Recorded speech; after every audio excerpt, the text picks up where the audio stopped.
ಶ್ರೀ ಪಾರ್ಶ್ವನಾಥನ ಪಂಚ ಕಲ್ಯಾಣವು ಶ್ರದ್ಧೆ ಭಕ್ತಿಯ ವೈಭವವು.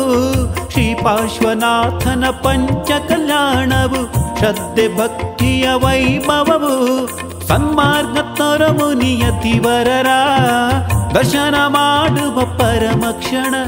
ಸನ್ಮಾರ್ಗ ತೋರವು ನಿಯತಿವರರ ದರ್ಶನ ಮಾಡುವ ಪರಮ ಕ್ಷಣ.